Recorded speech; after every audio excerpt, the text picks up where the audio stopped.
बिस्मिल्लाहिर्रहमानिर्रहीम। मुसीबत और परेशानी के वक्त नमाज। कहते हैं कि कूफा में कुली था जिस पर लोगों को बहुत एतमाद था, यानी भरोसा था। अमीन होने की वजह से ताजिरों का सामान, रुपया वगैरह भी ले जाता था। एक मरतबा वह सफ़र में जा रहा था। रास्ते में एक शख्स उसको मिला। पूछा, कहाँ का इरादा है? कुली ने कहा, फ़ला शहर का।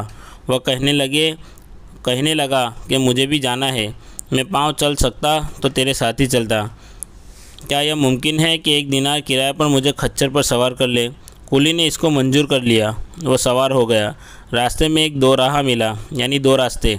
सवार ने पूछा, किधर को चलना चाहिए? कुली ने सरिए आम का रास्ता बताया, यानी जो नॉर्मल रास्ता है। सवार ने कहा, यह दूसरा रास्ता करीब का है और जानवरों के लिए भी सहूलत का है, सब्जा इस पर खूब है। कुली ने कहा, मैंने यह रास्ता देखा नहीं। सवार ने कहा कि 12 इस रास्ते पर मैं चला हूँ। कुली ने कहा, अच्छी बात है, इसी रास्ते को चलना चाहिए। थोड़ी दूर चलकर वह रास्ता एक वहशतनाक जंगल पर ख़त्म हो गया, जहाँ बहुत से मुर्दे पड़े थे। यह शख्स सवारी से उतरा और कमर से खंजर निकालकर कुली के कत्ल करने का इरादा किया। कुली ने कहा कि ऐसा न कर, यह खच्चर और सामान सब कुछ ले ले। यही तेरा मकसद है, मुझे कत्ल न कर। उसने ना माना और कसम खा ली कि पहले तुझे मारूंगा, फिर यह सब कुछ ले लूँगा। उसने बहुत आजीज़ी की, मगर उस जालिम ने एक न मानी। कुली ने कहा, अच्छा, मुझे 2 रकात आखिरी नमाज पढ़ने दे। उसने कबूल किया और हंसकर कहा, जल्दी से पढ़ ले। इन मुर्दों ने भी यही दरख्वास्त की थी, मगर उनकी नमाज ने कुछ भी काम न दिया। उस कुली ने नमाज शुरू की। अल्हम्दु शरीफ पढ़कर सूरत भी याद न आई। उधर वह जालिम खड़ा तकाजा कर रहा था कि जल्दी ख़त्म कर। बेइख्तियार उसकी ज़बान पर यह आयत जारी हो गई।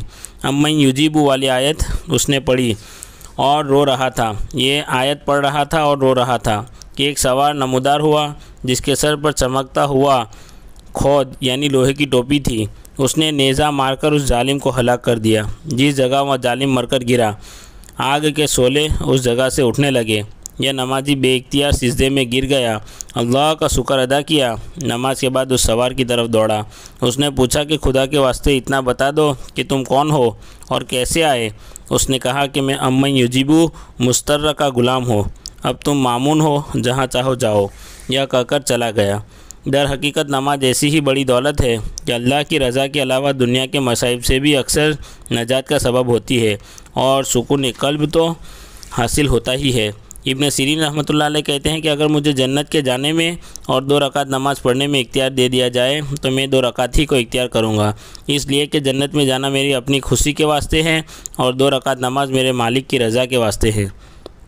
हुजूर सल्लल्लाहु अलैहि वसल्लम का इरशाद है, बड़ा काबिल रश्क है वह मुसलमान जो हल्का फुल्का हो, यानी अहल व अयाल का ज़्यादा बोझ ना हो, नमाज से वाफिर हिस्सा उसको मिला हो, रोज़ी सिर्फ गुजारे के काबिल हो, जिस पर सब्र करके उम्र गुजार दे, अल्लाह की इबादत अच्छी तरह करता हो, गुमनामी में पड़ा हो, जल्दी से मर जावे, न मीरास ज़्यादा हो न रोने वाले ज़्यादा हो।